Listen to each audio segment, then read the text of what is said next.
قرآن مجید کا سورہ نمبر 2 سورہ بقرہ۔ بنام خدائے رحمان الرحیم۔ الف لام میم۔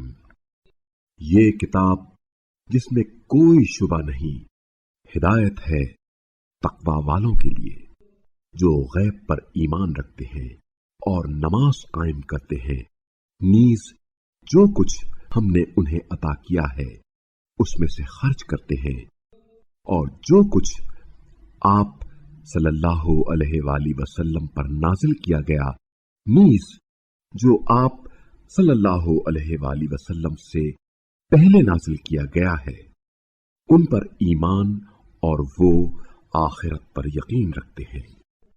یہی لوگ اپنے رب کی طرف سے ہدایت پر قائم ہیں اور یہی فلاح پانے والے ہیں۔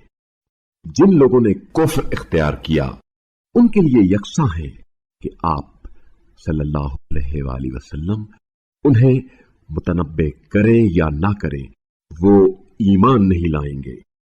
اللہ نے ان کے دلوں اور ان کی سماعت پر مہر لگا دی ہے، نیز ان کی نگاہوں پر پردہ پڑا ہوا ہے اور ان کے لیے بڑا عذاب ہے۔ لوگوں میں سے کچھ ایسے بھی ہیں جو کہتے ہیں ہم اللہ اور روز آخرت پر ایمان لے آئے، حالانکہ وہ ایمان لانے والے نہیں ہیں۔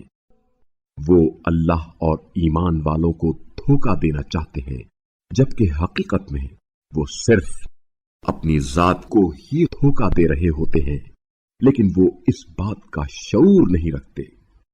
ان کے دلوں میں بیماری ہے، بس اللہ نے ان کی بیماری اور بڑھا دی، اور ان کے لیے دردناک عذاب اس وجہ سے ہے کہ وہ جھوٹ بولا کرتے تھے۔